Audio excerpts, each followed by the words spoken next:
Bonjour tout le monde et bienvenue à cette édition de Podcast MFL Brossard.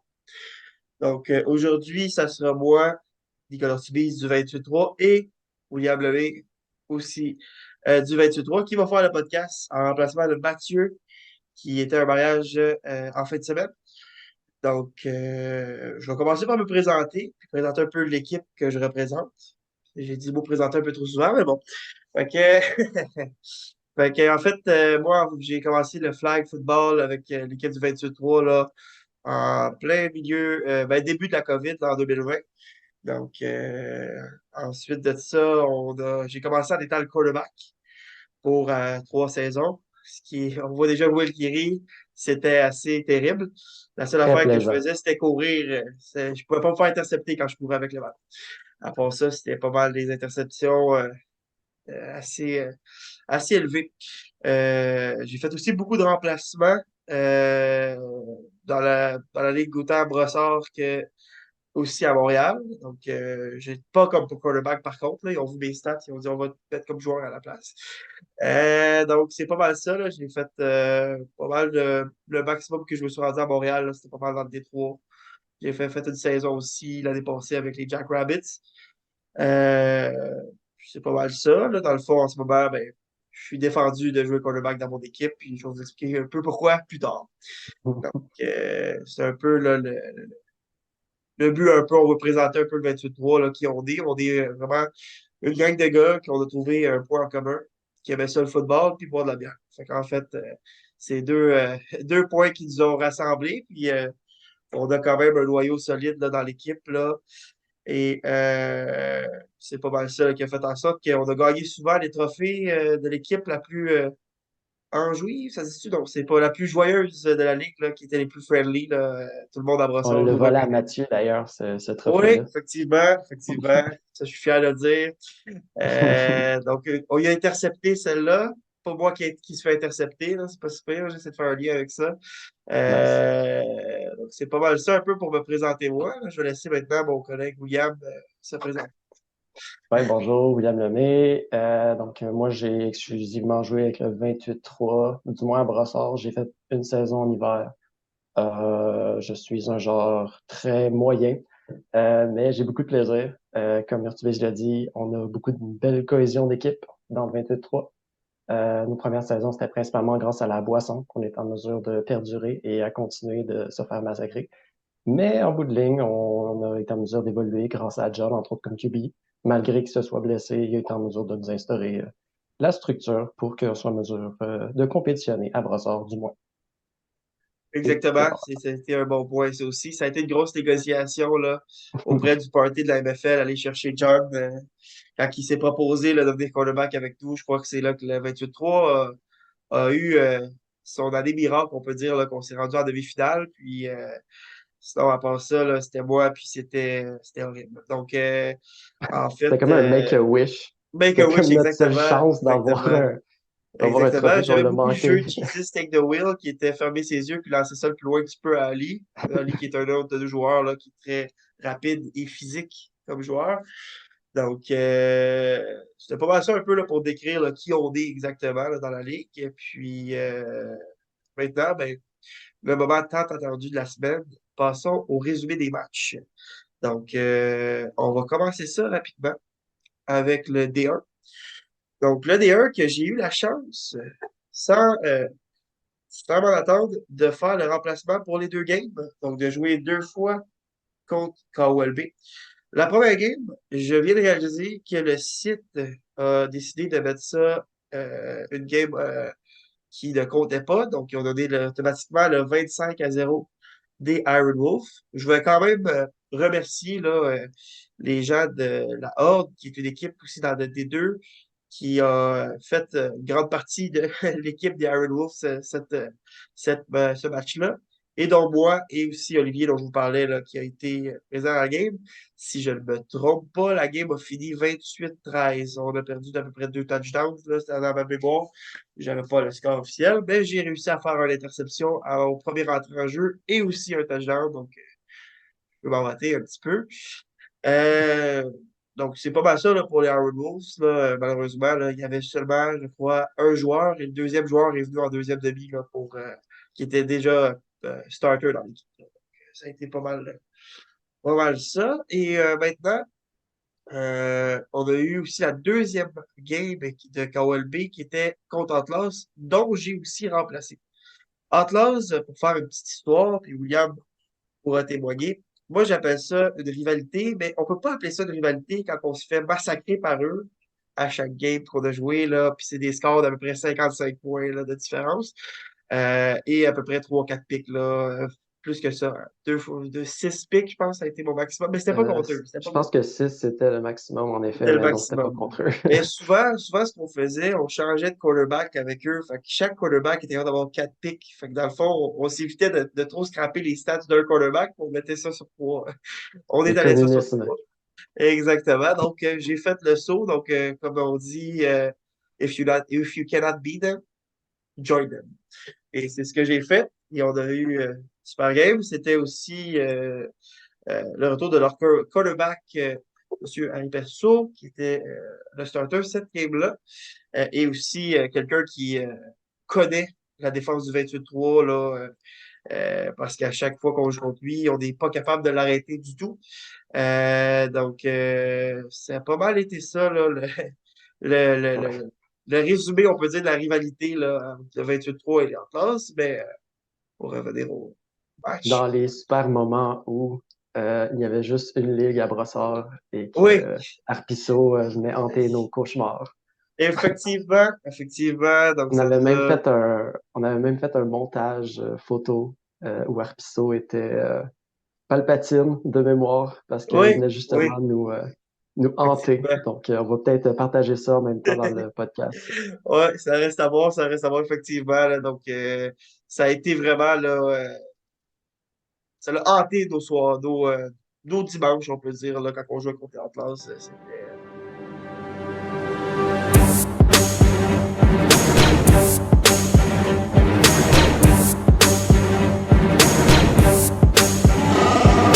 Mais c'est des super bons gars. J'ai rien contre eux. Puis on s'entend super bien avec tous les gars qui jouaient là. Donc, c'est pas parce qu'ils nous donnent des volets qu'on peut pas garder l'esprit amical quand même. Donc, en fait, c'est pas mal ça. Pour revenir quand même au résumé du match, ça a été un match très serré. KLB qui a une super offense aussi, une super défense aussi. Là. Je dis pas rien contre la défense. Et des super joueurs. Là. Puis ça aussi, c'est des gars qu'on s'entend bien avec eux, là, KLB, même si ils nous ont battus pour gagner le trophée l'année passée en automne. Ça a été vraiment là, une game pour revenir à KOB contre Atlas assez serré. Ça a fini encore une fois sur la dernière drive. Une passe rabattue quand KOB avait réussi à monter le terrain qui était en déficit de 4 points. Là. Donc c'était assez stressant, assez stressant. Mais Atlas, on a réussi à sortir avec la victoire. Et Player of the Week a été Mathieu Cagin sur cette game-là. Là, ils ont montré ses stats offensives à 69 réceptions.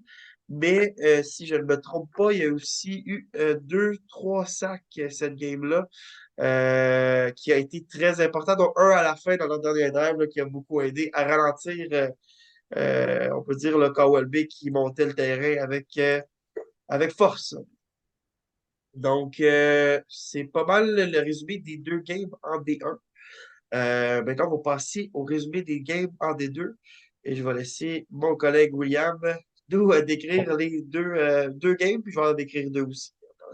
On dirait que c'est une présentation à Oui, c'est orale à ça, l'école. J'adore exactement, ça. exactement. Ouais, dans le fond, moi, je vais faire mon Terry aujourd'hui. Donc, je vais résumer les games à Brossard, malgré que j'étais pas là dimanche dernier.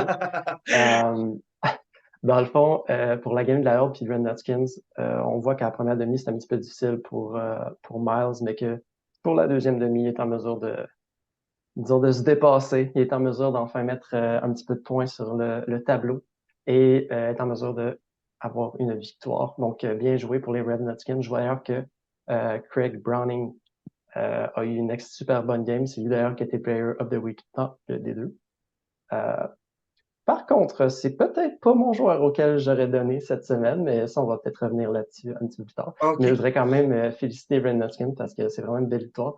Et euh, Ren Nutkin, je pense que c'est incontestable que c'est l'équipe la plus forte qu'on a dans la Division 2. C'est l'équipe qui fait le plus de points par game et aussi qui donne le moins de points par game à leur adversaire. Donc, ouais, c'est une super bonne performance autant à l'offense qu'à la défense. J'étais assez content qu'au début, on a été en mesure de leur donner un petit peu de fil à retordre, disons ça comme ça. Mais là, je pense que considérant qu'on a plus de jeunes comme QB, peut-être on va avoir beaucoup plus de difficultés à notre prochaine game. Si on en a une, je ne me rappelle pas selon l'horaire Oui, si j'ai vu, me on semble, dans commence. la qu'il y en a une deuxième qui s'en vient. Donc, Elle est anticipée. ouais. Et bravo à Mathieu aussi pour avoir été en mesure d'attraper des passes, parce que je sais que pour lui, c'est un petit peu plus difficile dans les premières games, il n'en avait pas eu, puis il me l'avait Ah, bon. mentionné. Donc, OK. good for him, bravo Mathieu. Euh, Félicitations. Autant dans le ouais, D1 que dans le D2. true that. Puis ouais, c'est ça, la deuxième game que je vais décrire, c'est aussi la game des Spartans contre les Unpredictables, Oui, je crois. Ouais, Unpredictables. ok. Ouais, Barbara, dans le fond. petite parenthèse là-dessus, Barbara dit Unpredictables.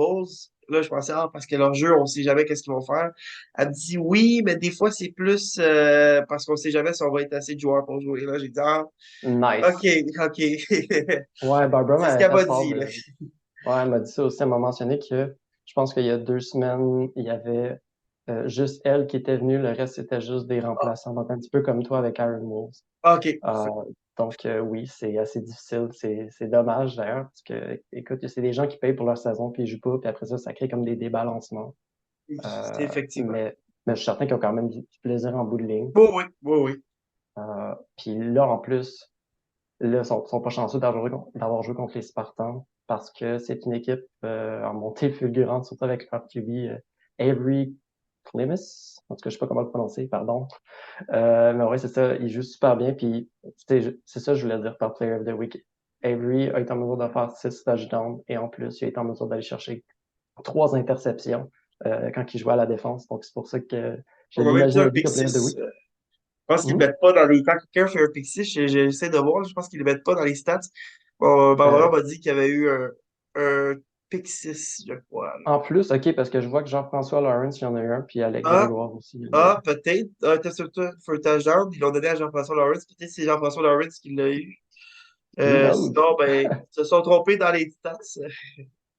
Mais sinon, écoute, Robert White, on voit qu'il y a une game qui était difficile avec cette interception, mais habituellement, Robert, écoute, c'est un des QB les plus mobiles. C'est un qui a beaucoup d'expérience. Je suis sûr qu'il va être en mesure de retomber sur ses pattes si c'est lui qui continue à être QB pour cette équipe-là. Euh, donc, du moins, j'espère vraiment qu'ils vont continuer de garder le sourire malgré la défaite qu'il y a eu, malheureusement. Parfait. Puis, ça nous amène maintenant aux deux derniers matchs. Je vais y aller avec les Perchos et les Red Skins qui, eux, jouaient, les deux équipes jouaient leur deuxième game de la journée. Les Perchos que nous, on a affrontés, donc je vais finir ça le 28-3 par le meilleur, on peut dire. Donc, pour arriver à ce match-là, je crois que Miles était parti sur la même lancée qu'il y avait à la fin de la game de la Horde. Il a commencé déjà en faisant un 21 points en première demi. Les Perchaux qui ont réussi à faire un 6 points aussi, là, quand même. Mais, tu sais, c'est quand même assez difficile pour toute équipe là, qui commence dans la NFL leur première saison. On peut en témoigner. Nous, on avait fait, je pense, parce que tout le monde faisait les playoffs, on avait fait les playoffs la première saison, mais on n'avait pas eu de victoire. Donc, oui, on avait eu deux victoires, une victoire Hum, c'est pas notre boîte, les Jack Rabbits, et c'était pas moi qui étais QB, donc ensuite de ça, ça a été de grosses volées là, assez de 50 points de différence là, en playoff. Là. Donc, on peut comprendre là, les débuts de match, les débuts de saison, les premières saisons, faut que l'équipe apprenne à se connaître, il faut que le monde qui va jamais jouer au flag football commence à comprendre comment les défenses se font, où se mhm. déplacer, lire un jeu pour être sûr de suivre sa zone. communiquer avec eux autres à travers la défense. Là, nous, ça nous a pris un bon 2, 3 saisons avec notre défense commence à avoir du sens là, à ce moment-là. Puis, ben, l'offense, c'est tout le temps l'histoire de nos vies. Là. Qui est le quarterback? C'est un peu comme Where's Waldo à ce moment-là. Donc, on Puis, peut comprendre puis les ça, perchos, mais je trouve que les gars ont quand même une très bonne attitude là, en étant là. Ils sont beaucoup aussi. Je crois qu'ils ont un unité offensif et un unité défensif de joueurs différents. Euh, Ça aide beaucoup là, quand il fait des double headers comme qu'ils ont fait là, qui jouent 2 games là, dans une journée. Là, mais c'est ça, là, dans le fond. Votre première saison va être difficile, mais ça va facilement là, se replacer. Je crois par contre que vous avez réussi, ont réussi les Pêcheurs à avoir une victoire qui était contre Unpredictable Bowl, si je ne me trompe pas. Puis, c'est ça, là, donc le match Red Hot Skills là, qui a montré là, Oh, non, c'était pas contre les c'est Perchos. pas contre Unpredictable, Ah c'est non, contre Jack c'était contre Rabbit les qui a Jack été en Rabbits. mesure de gagner. Pardonne-moi, Mhm. Mathieu, j'avais oublié celle-là. Donc, oui, Faut bien en laisser une à Mathieu. oui, c'est ça.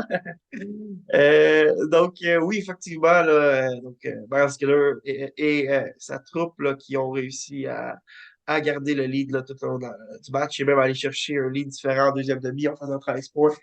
Ça a été une belle fin de semaine pour vous, les boys, les Red Hot Kids. Félicitations.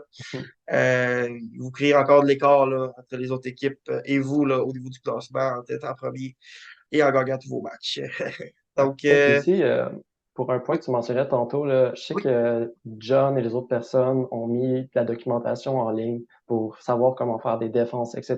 Tu sais, prenez 5 minutes, lisez ça, ça peut peut-être vous aider à juste vous coordonner pour que les prochaines exactement. fois, il y ait une cohésion qui se fasse, Exactement. là.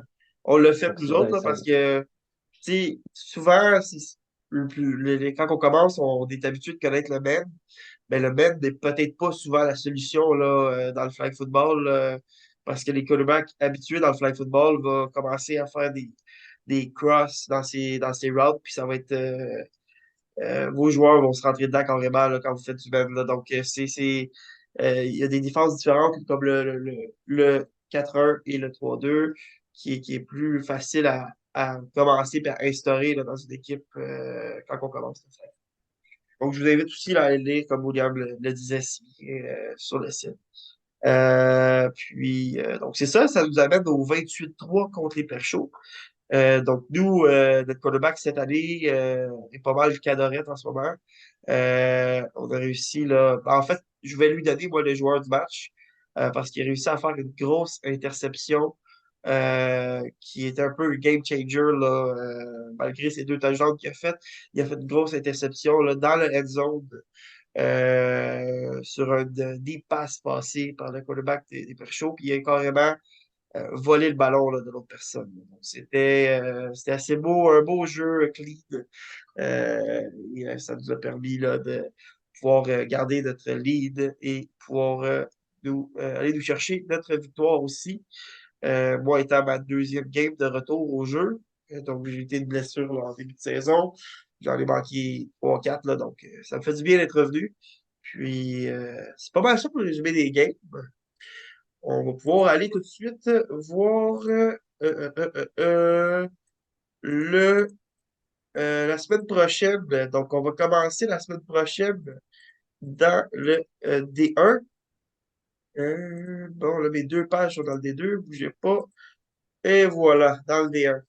Donc, on a Cowell qui joue contre Old School à midi. Euh, Ça va être une très bonne game, d'après moi. Là. C'est prédit pour être la meilleure de la fin de semaine, là. C'est 2 grosses équipes là, dans le D1, donc c'est, j'espère, là, c'est sûr que Old School, là, s'ils réussissent à avoir Nico Bell, je pense qu'il est revenu, là, donc il n'y aura pas de problème pour ça. Puis, C'est ça ma question. Je savais pas si Nico Blais oui, revenait pour. oui, il est revenu, là, je l'ai vu, j'ai refait sa game quand il était avec Old School. Là. Puis, donc, c'est pas mal ça, là, donc on va faire un peu nos prédictions. C'est carrément flip a coin, mais moi, je vais aller avec la gang de Old School cette fois-ci. Moi, j'ai allé avec KLB juste pour dire le contraire de toi, puis aussi parce que les deux frères, ils jouent super bien depuis le début de la saison. Donc, C'est vrai. Écoute, Euh, je peux pas aller contre eux, surtout qu'ils nous ont battus l'année passée. oui, Même si j'ai une effectivement, crainte sur le cœur, effectivement. Et c'est oui, une revanche de la finale. L'année passée, la finale, techniquement, c'était c'est vrai. ces deux équipes-là. Donc, moi, ma prédiction des points, j'irais avec un bon. Ça va se finir sur un point, là. 30-31 overtime. Moi, c'est ça. Oh 30-32 boy. overtime. Moi, c'est ça, va être ça, ma prédiction. OK.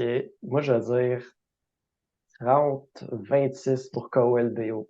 Why Parfait, not? parfait, parfait. Why not? Donc, voyons ce que ça donne. Donc, et maintenant, on a le match D1 qui est à 1h30, là, des Iron Wolves contre les Outlaws. Encore là, si Iron Wolf est capable d'aller chercher une équipe complète, c'est quand même une très bonne équipe. Ils ont des très bons joueurs, très rapides. Donc, ça peut être une game assez intéressante, là, surtout si le QB des Outlaws, rien pour enlever à Brad Evans qui a remplacé, qui a fait un super travail aussi là, dans ce temps-là. Mais si ils sont capables d'avoir leur QB original, selon moi, Outlaws serait capable d'aller gagner cette game-là. Donc, je vais Mais mettre. Oui, il vient pas jouer à chacune des games. C'est pas systématique qu'il vient. j'ai lu dans un article de, je crois, de Kevin ou sinon, c'était, je pense, le podcast de la semaine passée avec Mathieu qui parlait de ça. Ils sont pas certains là, un peu de la situation du quarterback. Là. Donc, C'est ça parce qu'il reste est à trop voir. fort qu'ils veulent pas le faire jouer ou. Je sais pas, je pense que c'est plus sa décision. Là. Donc, OK. c'est pas, ça n'a pas rapport à la ligue. OK. Donc, Parfait. en fait, c'est ça. Ça va être, moi, ça va être pour les enfants. Moi, dans cette situation-là, je pense que Outlaws va gagner, peu importe c'est qui le QB qui va venir. Je veux rien enlever à Iron Wolves, mais considérant que la semaine dernière, il n'était pas en mesure de se trouver une équipe, j'ai pas nécessairement confiance. Parfait. On va y aller avec ça. Puis, pas de Maintenant, pointage. pas de- ah, ben, le pointage, moi, je prédirais peut-être une game à 12 des Iron Wolf, puis un bon 28, là, 28 des Outlaws. C'est pas mal ça que j'avais en tête, moi aussi. Maintenant, dans le D2, donc on commentera pas notre game le 28-3 contre la Horde. Je ferai pas de prédiction non plus, parce qu'on veut pas être, Bouh! on veut pas être unbiased. Donc, on va y aller plus avec les autres matchs. Moi, je vais commencer par Boucanier et Unpredictable. Donc, les Boucaniers, moi, c'est aussi une équipe que le 28-3, on adore beaucoup. Là. On a joué de game contre eux cette année. Malheureusement, leur QB a été blessé là, pendant le match, un bête accident. Mais j'espère qu'il va revenir au jeu en force. Et si c'est le cas, là, j'ai aucun doute qu'ils vont sortir de là avec la victoire aussi là, à ce moment-là. Je pense que tu penses la même chose. Même chose, Parfait. Unpredictable. Écoute, c'est un petit peu comme Iron Wolves. Je Puis, sais pas s'il va y avoir des membres dans leur équipe. Donc, c'est ça, exactement, exactement. Ben, ma prédiction, ce serait plus d'y aller avec peut-être un beau petit. Ils vont venir en force, là, donc ils vont être capables d'aller chercher 35 points, selon moi, là, à peut-être 19. 35-19, ça serait mon bet. Là. Ben, pas mon moi, bet, là, mais ma prédiction. les bets, c'est sur le site. Les bets, Ouais, c'est c'est sur le ça, site. donc. Moi, ça va être 21-19 aussi que je vais aller pour. Je pense Parfait. que Unpredictable, si Robert White revient comme QB, il va vouloir se venger lui aussi. OK, Donc, parfait. ouais, mais je vais y aller par contre pour Boucani. Ouais. Parfait. Et là, on a Red Batskins et Jack Rabbits. Donc, je crois que la troupe de Jack Rabbits va être complète ce match-là. Donc, mais par contre, Miles Skeller et sa troupe des Red Batskins, selon moi, vont gagner là, haut la main là, leur match. Mhm. Ça serait ça ma prédiction, en fait. Fait que Craig Brownings, encore une fois, je sais que je l'ai mentionné tantôt, mais il est en mesure de bien tracker la balle, il est en mesure de. Il a une bonne connexion avec Miles. Moi, je suis certain qu'il va avoir d'ailleurs Oui. une Puis grosse en game. défense aussi, Malgré. en tant que safety, là, Ballock, là, ce gars-là, il me fait beaucoup Mhm. penser à Olivier dans notre équipe. Mais avec Mhm. l'expérience de plus qu'Olivier a. Ouais, Parce que c'est pas rien enlevé à notre joueur, Olivier, mais Craig, selon moi, a beaucoup d'expérience au football. Là. Donc, ouais. bref, c'est pas mal ça. Puis je croirais peut-être une game un peu plus serrée qu'on pense. Là. Je crois que ça va quand même finir 21 à peut-être 21-19, ce match-là. Là. Moi, je vais y aller 26-19 parce que les Red Nuggets, je pense pas qu'ils ont une game en bas de Ah, 20 points, 28 points depuis le début. Fait que, parfait, mm. parfait. Et ensuite de ça, le dernier match, on a les Spartans et les Perchos. Les Spartans qui sont sur une lancée. Donc, en fait, là, selon moi, les Spartans là, vont pouvoir gagner ce match-là. Par contre, ce sera pas facile. Je crois que les Perchos, là, s'ils sont capables de trouver leur petite clé offensive, comme on dit, là, ils vont être capables de mettre un peu le score là-dessus. Moi, j'ai prédit quand même une game de haut score. Donc, 28 à... non, en fait, excusez-moi, 27 à 37. Ça serait ma prédiction. Donc, moi, je pense fait que je vais être, je vais pas me faire des amis. Je pense que les Spartans vont gagner haut la main cette OK. partie-là. Puis je mettrais facilement comme 35 points pour les Spartans. Puis mettons, je vais mettre 12 pour les Perchos. Les Les Spartans sont Perchos. trop sur une grosse lancée. Parfait. Ben, en fait, on va voir là, ce que ça donne, comme on dit. Puis, en fait, selon moi, là, ça va être quand même des bonnes games. Là. J'ai pas été voir la météo. Je crois pas qu'il y annonce de pluie, mais Brossard, Il on a annonce tout le la temps pluie pour les tendance. 5 prochains jours. Ah bon. Mais Brossard, il a quand même tendance à avoir un genre de protection de la nature, parce qu'à chaque fois qu'il annonçait des grosses pluies, on arrivait là-bas, puis c'était le gros soleil. Là. Donc, c'est jamais on peut jamais prédire là-bas comment ça va. Sauf les playoffs l'année dernière. Ouais, ouais, là, C'était c'était dans écrit la encore. pluie, dans le froid, et tout pour agrémenter de blessures d'un des équipes. Donc, Mm. mais bref, ce fut un beau podcast. En fait, je te remercie beaucoup d'avoir assisté, William. Et Mathieu revient la semaine prochaine là, en force de retour d'un mariage, peut-être avec une victoire des Jack Rabbits, on ne sait pas. C'est pas mal ça. On va vous souhaiter une belle semaine. Bonne journée. Bonne journée. Excellent job, les boys. Vous avez juste oublié les bold predictions. Puis là, je me suis dit, quoi faire pour que Willpower reste un peu plus dedans. Donc, Batman, il y a des jouets. Je suis sûr que là, je capte son attention. Donc, écoute, bold prediction. Puis pour vrai, les gars, encore une fois, bravo, bel job, merci. Division 1, je vais prendre... ouais, je sais pas qui va être là avec Iron Wolf. Puis je sais pas si Steve va être là pour Hotla. Donc je vais y aller KLB puis Old School. Puis je vais dire que bon prediction, même si les frères Plourde sont là, Old School va gagner par 24 points et plus. C'est très bold. Et pour la division 2, parce qu'ils m'ont rendu ce immense service de me remplacer dans le podcast, je vais dire que 28-3 contre la Horde. 28-3 va gagner sur le dernier jeu grâce à un jeu truqué. Et ça va être Nick Hurts qui va faire une passe de toucher sur le jeu truqué. Et voilà, mesdames et messieurs. Donc, merci beaucoup à tous et bonne semaine.